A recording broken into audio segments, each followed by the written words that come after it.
bishaar haye ka waran sida hawsha iskuulka dhismaha ay u socoto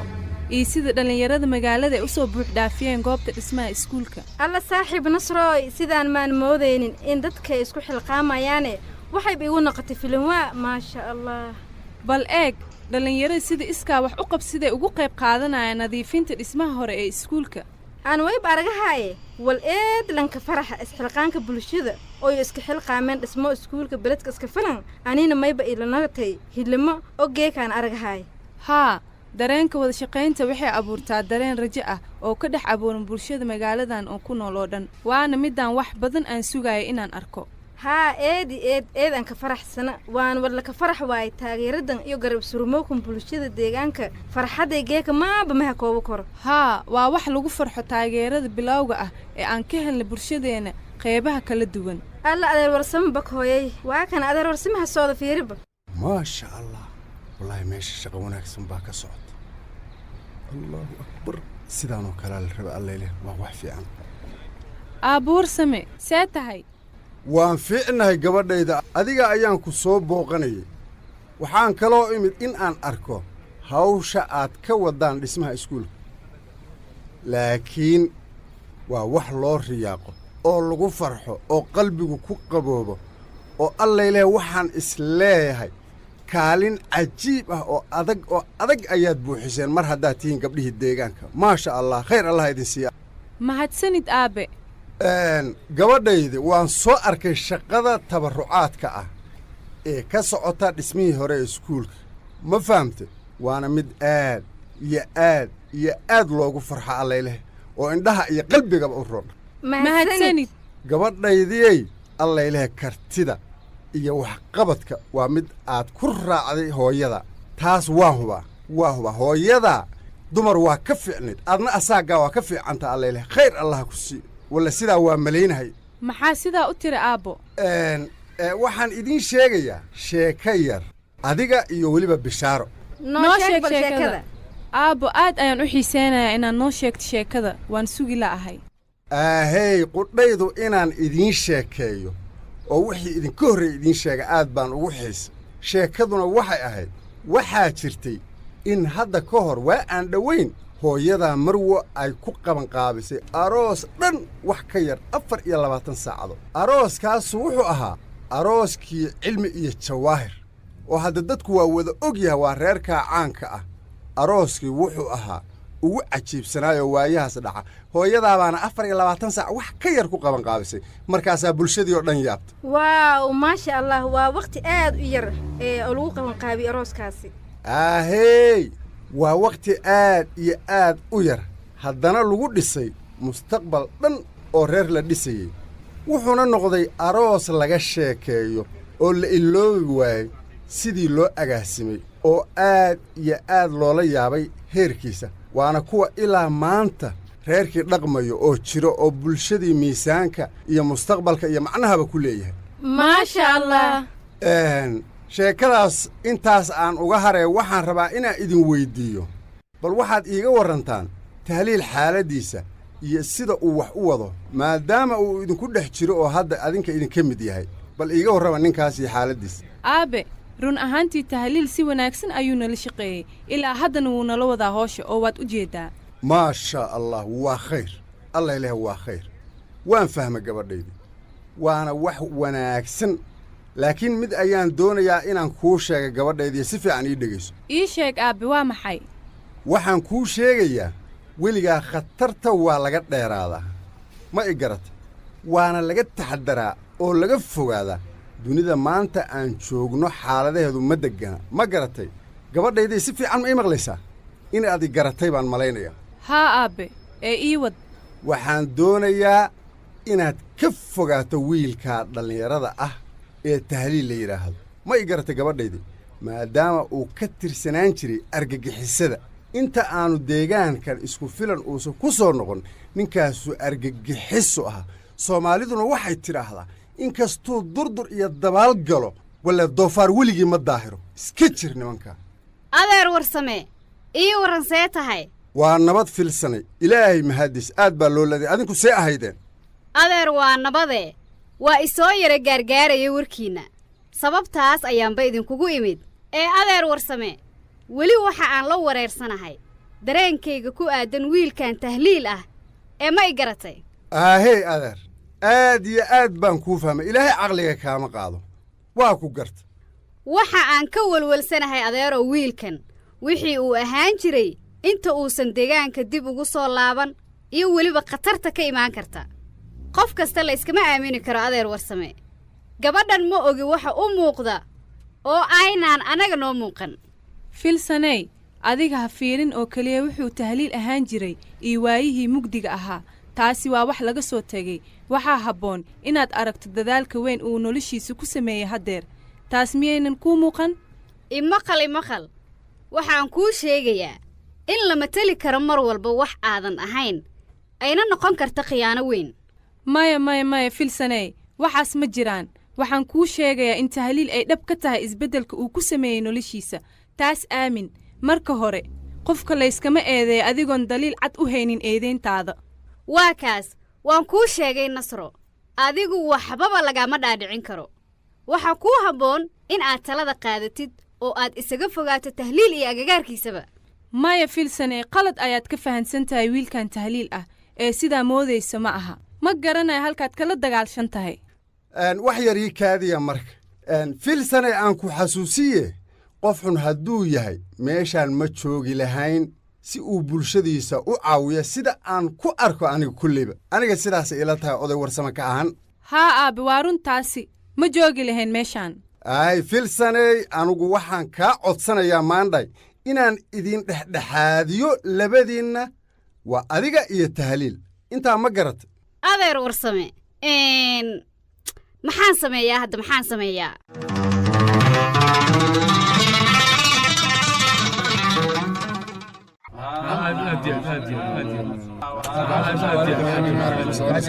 walaalayaalow mar kasta in arrintan laga shiro oo haddana xal laga gaari waayo waa dhibaato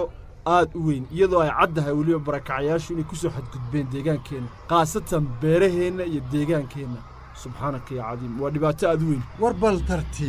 tartiib sharmaakay bilaahi calayk isdeji nin weyn baad xal waa la helayaa maxaa loo heli waaya saas ha odhanin nin weyn oo odayoo raba inaad samaha ka taliyaa tahay isdeji hadal oday waa kii wax u dhimriya oo wax isu soo dhoweeya hadal wax kala tuura maaha waa inaad gaartaan go'aan haddii aad tihiin golaha deegaanka idinka iyo weliba kabtan bilaal way muuqataa cidda gardaran iyo cidda gartale intaba yaana warka la jidjiidinaya warka ha la caddeeyo anigu waxaan idin leeyahay war bal ha la aamuso horta marka hore ha la aamuso anigu waxaan soo jeedinayaa in arrintan xalkeedu uu noqon doono in la qabto shir weyn si cadna loo wada hadlo oo wixii jira bannaanka la soo dhigo halkaas ayaa xal degdeg ah lagu gaari karaa sababtu waxaa weeye arrintani waa nugu soo noqnoqotay waana wereerisay ma garateen shir aan loo kala maqnayn oo qaybaha kala duwana bulshada deegaankeenna oo degdega waa inaan qabanno si arrintaa hadalkeedaba aan meel u dhigno haye sheekadiiba dhinacaas ayaa hadda loo raray markaa bal waaye markaan sidaa leeyahay anugu waxaan doonayaa sidii xal nabadeed loogu dhammayn lahaa arrintan soomaalidu waxay tidhaahdaa meel gari ku jirto iyo meel geed ku jiro midna gocasho ma daayaan arrintaas halkaas waxaan filayaa in laga heli karo xalkeeda laakiin hadday sheekadu ceyriin tahay oo la kala maqan yahay oo aan loo dhammayn arrintan aniga ilama indha fiicna marka shir loo dhan yahay waa in la yimaado oo aan loo kala maqnaan bal waayahay anigu waa yaabanahay bal sida doontaan idinku yeela haddaba odayaasha iyo bulshaduba waxay doonayaan xal ee wax kale ma doonayaan odayaasha barakacayaasha hore ayaan ula hadlay wayna oggolaadeen labadooduba marka waa in la wada oggolaado dhammaan labada dhinac oo si niyad saminoo raalli la isugu yahay shirkaas loo qabto oo looga soo wada qayb gala gobashaas wegar bal siday doonta ha noqotee bal waaynu eegi doonnaa waayahay ay khayr bay noqonaysaa waad mahadsantihiin weliba waxaad ku mahadsan tihiin in aad wada oggolaateen soo jeedintayda iyo ka qaybgalka gobashaas cajiib warheedhe sidaana si suurtagal ah ma ahan ka colaad ahaan shirkan waa inaan arqaladeeyaa waayo wax natiijo ah ee ka soo socdo maba lahan halkan war meesha runtaa laga hadlo oo ilaahay laga cabsado shacabka dareenkoodu waa kacsan yahay ودتك عاد يلو سيدين هلقا فكرة تاس ومدى يان ليسك هوركينين عد كحوق بدي ما شفتو ولي قد لما شيء سومالي عد كحوق بديستا war hal aamuso hal ismaqlo subxaan allah walaalayaal tartiiba walaalayaal waa in laisu naxariisto waayo diinteenna ayaa ina faraysa isu naxariisashada iyo gargaarka waa kuwa muhiim ah diin ahaan iyo dhaqan ahaanba walaalayaal ee aan isdejinno waa iga codsi aan isdejinno waxaan nahay dad dhaqan iyo diin leh soo maaha saas walaalayaal waxaan kaloo idiin sheegayaa in dadka deegaanadana la deriska ah ay ka mid yihiin dadka degan isku filan oo ayna sowgalooti ahayn tusaale ahaan waxaa ka mid ah xaaskayga jawaahir oo ka soo jeeda deegaanadaas waad fahamteen soo maaha walaalayaal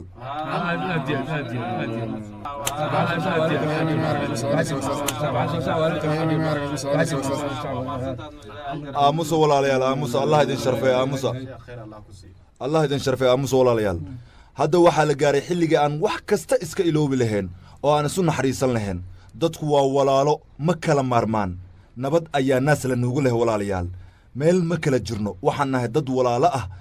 waxaan nahay wiil iyo abtigii ma garateen walaalayaal nabadda aan ka wada shaqayno shirkeennu dhammaad ayuu ku dhow yahay waxaan rajaynayaa in heshiis hordhaca aan ka gaarno oo dan u yahay dhammaanteen labadeennaba deegaan ahaan marka aan wada dadaalna walaalayaal taas ayaana dan inoogu jirto haddii aan nahay dad islaam ah oo walaalo ah taa aan ka wada shaqayno walaalayaal war dadka deegaanka isku filan arrintaani suuragal ma ahan waa inaan kacnaa waa inaan dagaal horseednaa ha la kaco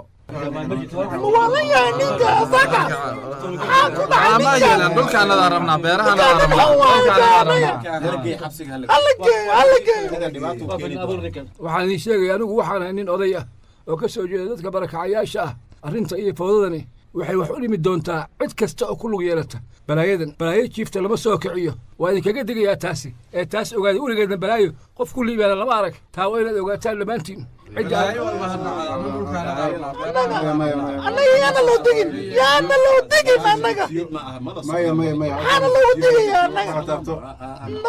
hadhow ayaad oran doontaan ma ogeyn iyo sidaan uma moodayn waryaa ka jooga idin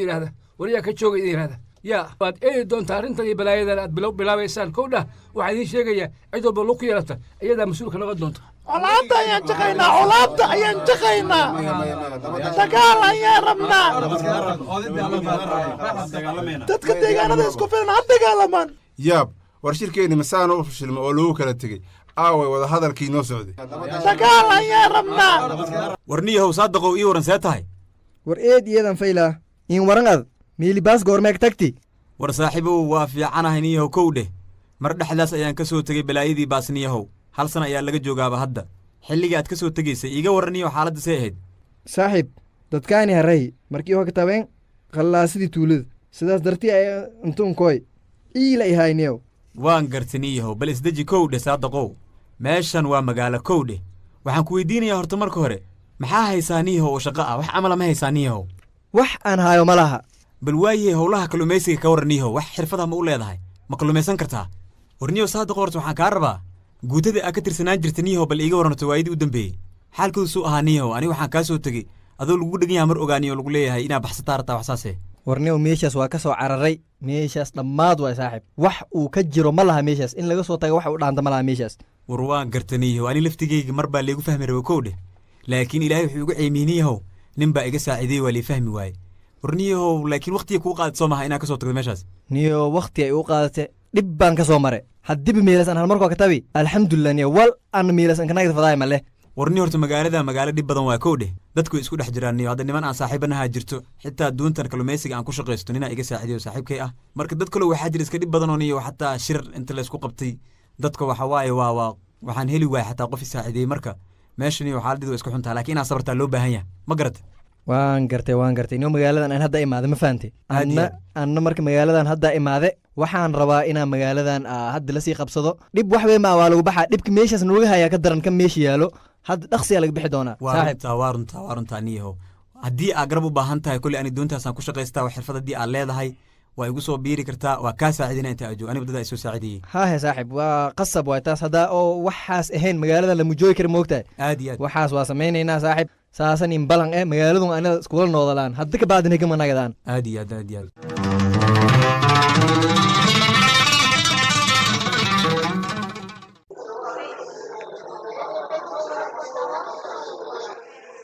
war meeshaan yaa jooga waa la joogaa cambaro ee soo dhowow halkan ayaan kalluun ku jarjarayay wiilkii ila shaqaynayay ayaa iga maqan maanta markaasaan keligay shaqaynayaa waa gartay ee xaaladda ka sheekee waa khayre meel kale miyaad u socotay mase maya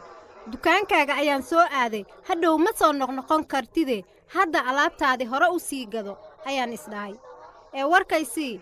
war aan ku siiyee aniga iyo wiilkii tahliil ahaa ayaa kulannay koow adiga ayaa war ii hayee haye ninkii tahliil ahaa cambarooy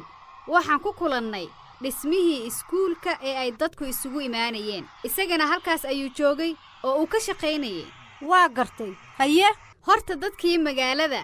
qaar badan waa ay aqbaleen oo soo laabashadii tahliil inuu dadka soo dhex galo waaba ay soo dhoweeyeen laakiin aniga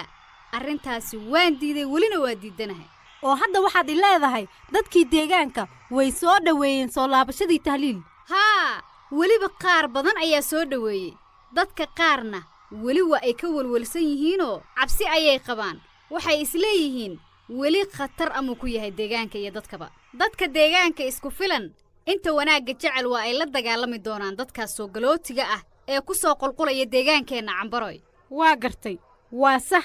deegaankeenna isagaa dadkiisii la cidhiiriyey ma dad kale ayaan tabar u haynaa dadka soo galootiga ah waxa ay khatar ku yihiin deegaankeenna waana in lala dagaalamaa biyo inta aysan ku soo gaarin ayaa la iska moosaa ayay soomaalidu ku mahmaahdaa tanna waa inaan ka hortagnaa oo diidnaa waa wax jira dadka deegaanka isku filan culays kale ma qaadi karaan culays annaga ayaa iskugu filan dadkii deegaanka ka tegey ayaa hadda dib u soo laabanaya oo maalinba qaar ayaa soo galaya deegaanka waxaan kuu sheegayaa in ninkayga iyo odayga sodogay ahba labaduba ay dadaal adag wadaan si ay uga hortagaan barakacayaasha iyo xiradooda waayo haddaan hadda wax laga qaban waxaa la gaarayaa xilli aan waxba laga qaban karin waa runtaa cambaro hadda ayay wax ka qabasho leedahay oo ay wanaagsan tahay in arrinta laga hortago tan kale anigu waxaan ahay dadka go'aanka adag sidaa daraaddeed go'aankayga waan ku adkaysanayaa mana la iga fujin karo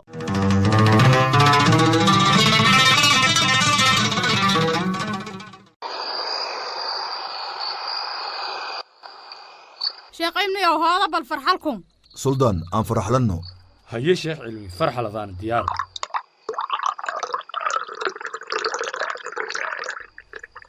sheekh cilmiyow saxankan qobay hagadhig weelkowna qobay cabitaanka jirahe walaagun raashin ay aamay sheekh cilmiyow war heedha suldaan ma cid kale ayaad u jeeddaa annaga ayaa cunayna oo naloo diyaariya niyahu halkan u soo durug jawaahir kaali soo fadhiisa adigana halkan haye anan fadheeday isana raashinka ama ananta fadheeday he boobsiyaheenan kale isin sugahay tan ma lehe hunguriga kabaala aysinka goboobne maasha allah bal casuumaadan waa casuumaad rasmee buwa iyadaan mahadsantiin allo cajiib adiga ayaa mudan suldaan ee noo bilaabaya akhay waayahay weliba weli masgantay ku dhow wareegdahaye shirki kadhiyaay beledka isku filan weliba la eray nin adduunyo joogow maxaa aragti kuu laaban war heedha suldaan ma waxaad la yaabtay dadka hadda jira iyo dhibaatadooda weli dheegi jaray awalba iyadoo liley regregi horow hadalna waa kii la eriwo dadka haddi roogan dulqaadka iyaba markaasaytii kiyar badadiyo haddeeda fiirida allow haasow kinbadaday he sheeko badan sheegahay tanaa ana waaba siinkayaabay balka warama bal shirkii xaaladis shirki dhowaandhiyaay kolley sidaana filaaya mandhamaana weli shakaka jara ama shakanka jarna in raallanka hayna dadka heliisli deer waayo walbadan iyaa shirar haroogi oo deegaane iskhilaafsanaa hashal dhaggali shirkan haatowna qaabka nagmaarayahay hor wal aan aragi mee suldaanon bal ka waran xiisadaha jira ma kula tahay inay sababi karaan khilaaf dhab ah iyo kala fogaansho horta haddii xiisadi dhalato wax kasta ayaa la filan karaa soomaalidu waxay ku mahmahday dagaal gundaha wuu ka dhashaa marka waxay ku xiran tahay hadba sida loo maareeyo waa gartay tan kale wali jartee dogaal anka adkayn bulshada oo iyo matalayan waayo dadka xiisadaha markiyo dhiyan markiiba waliba iyoon kahayan ama markiiba wala kaha waliba barbaarka haddii ada naga korta dadkaada eedman la taliyi korto waa dhibaato sheekh cilmiyow taasiina firshe ila aragtay aad iyo aad ayaan u garta suldaan ana ku suldaanhan waliba ka idaaye ini xakameey doona dadkay ana oo kalsooni buutu ku qoba ini wal dhibaato dhinisho anku kooy doon aad ayaan ku fahmay mas-uuliyadda ayaa sidaa ah iyo ruuxa hogaamiyaha ah kalsooni inuu ku qabo dadkiisa taasi suldaano waxay caddaynaysaa kala dambayn dhab ah inay jirto oo ku qotonta ixtiraamka mas-uuliyiinta bulshada loo hayo taasna waa wax saxan oo u jiro eedaan saxanti sheekh cilmiyow haddii shal dambayn injarna bulsho faylasanan hela eedaan adkaadas suldaan waxaan kuu sheegayaa aniga iyo warsame inaan samayn doono sida saxda ah waxaanan ku dadaali doonaa in wax kasta aan wanaag ku dhammayno taasna la soco saaxiib horta dadaalka shaleedan layma ahoona han raabano enaa una naftarkaana nabadda kaalan weyn iyo kalena horta saasay ogtinaysiin war suldaan way saxan tahay wallaahi way saxan tahay wali siin sheegee iska dhiyowkun ama dagaalkun inaan hayna wal ugube amaba aran ugube oo waa wal hajireen oo muddo dheer haddareerti haana sonan dhexeeyan deegaankan iyo deegaanka isku filan goratay suldaan waa gartay markii dhiyan iska dhiyowka ama dagaalada ama khilaafyadan dhexeeya lamaada deegaan waliba ka xallii jarnay siyaabo shalgadiisan waan fahmay mar dogaal deegaano kale iyahan dhaggala jareen marwa in istanaasuli jaray marar iyo dhiyaasi ini markaasayti deera in la shalguura sida xallin deerana waa taasani gasaba jarti fahantay cilmi aad iyo aad ayaan ku fahmay suldaan hadda dadkiima isbeddelo badan iyo jaran meel kastaba oo iyo ku kooyan bulshooyinka hadda adduunyada waa isbeddeshay waxaa imaaday jiil cusub tiknolojiyadiyaa isbeddeshay caalamka oo dhan ayaa isbeddelay hadda waa runtaa suldaan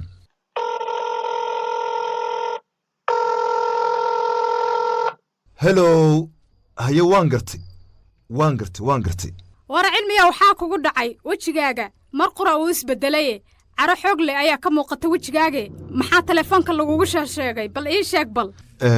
jawaahirey wax dhibaataa ma jiraan waxaa la ii soo sheegay meel u dhow ceelka inuu weerar ka dhacay insha allah waa iska dhammaan doontaa waayahay bal ilaahay khayrka dhig insha allah mar walba khayra rajeeyahayna inin nabad barwaaqo baraara bashbash la kawaaro rajeeyahayna hee dadkaana gacanta isqabsadaan insha allah cilmiyow haddee saasanin haas aranta xallihe aday oday wiin aranta dajilay waxbaa ka wawalina insha allah wax walba way dhammaanayaan haye sidii roon rabbaa og